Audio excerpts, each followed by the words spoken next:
Hello, কেমন আছো বলো? পালং নিয়ে হাজির হয়েছি। বানাবো আজ নতুন রেসিপি, হবে চটপাটা ভরা কুরকুরে স্পেশাল রেসিপি। স্পিনেচ চাট, নেই কোনো ঝামেলা, হবে তাড়াতাড়ি। পালং নিয়েছি আগে, ধুয়ে বেছে কেটে নেব এখন। শুকনো করে নেব আগে, জল যেন জমে না থাকে পরে পাতায়। একটু খেয়াল রেখো, কারণ আছে বলে। দেখাবো রেসিপি করার সময়। শুধুমাত্র পাতা নেব বেছে, লাগবে না আর কিছু। ডাঁটি কেটে রেখে দেবে আলাদা করে, চচ্চড়ি করে নেবে পরে। 1 প্লেট চাটের মতো পাতা নেবে কেটে ঝিরিঝিরি করে। বেছে রাখা পালং পাতা ফোল্ড করে নেব একসাথে। চপড করতে হবে সুবিধে, একদম ঝিরিঝিরি সরু সরু লম্বা লম্বা করে কেটে নিতে হবে ভালো করে। পালং শাকের রেসিপি দেখিয়েছি আগে, মনে কি আছে তোমাদের? ভুলে যদি যাও দেখে নাও আবার। যারা নতুন এসেছো আমার পরিবারে, দেখে নেবে মনে করে। পালং চিপস থেকে পালং মাখা, আজ বানাচ্ছি পালং চাট।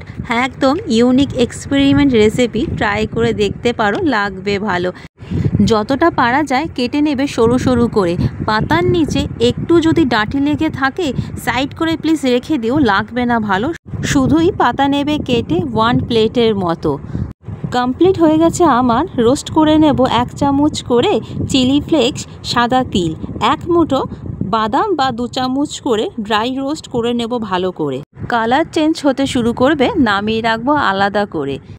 তেল কড়াই বসাই, গরম হবে বলে সাদা তেলেই করব ফ্রাই। বলে রাখি এখানে হাই ফ্লেমে তেল গরম করতে হবে ভালো করে। হিট দেবে দারুণ, তখনই অল্প অল্প করে পালং শাক দেবে তেলে, নিমেষে ফুটে উঠবে টক বক করে। সাবধানে তেল যেন না ছেটায়, বলেছিলাম আগে। শাকের পাতায় জল যেন না জমে। ফ্রাই হলে শেষে তুলে রাখো আলাদা করে টিস্যু পেপারে। আরও একবার দেখে নাও ভালো করে, হালকা নেড়েচেড়ে ফ্রাই করবে ভালো করে, পুড়ে যেন না যায় পরে, এইটুকু খেয়াল রাখবে। আরও একটা ইম্পর্টেন্ট নোটস দিয়ে রাখি, পালং শাক যেন ভালো হয়। যদি তেতো পালং শাক হয় তাহলে পুরো চাটই তেতো হয়ে যাবে। দেশি মিষ্টি পালং পাতার চাট বানাবে, ভালো লাগবে তাতে। তুলে রাখি ছেঁকে আলাদা করে, তেল যেন না থাকে জমে। টিস্যু পেপারে রাখবে ঢেলে, এক্সট্রা অয়েল যাবে টেনে। প্লেটিং শুরু করে দিই আগে। মুচমুচে কুরকুরে হয়েছে বেশ ভালো। ছড়িয়ে দেবে ওপরে স্বাদ মতো নুন আর বিট নুন, মিলেমিশে যাবে একসাথে। রোস্ট করে রাখা চিলি ফ্লেক্স, সাদা তিল, ক্রাশ করে রাখা বাদাম ছড়িয়ে দেবে ওপরে। স্প্রিঙ্কেল করে দেবে চাট মশলা, লাগবে ভালো, খেতে হবে মজা। ঝুরি ভাজা থাকে কেন বাদ, ছড়িয়ে দেবে ওপরে। পালং চাট তৈরি হলো এবার। লাগলো কেমন বলো? কমেন্ট করে জানাবে প্লিজ, বেশি বেশি করে শেয়ার করে দিও।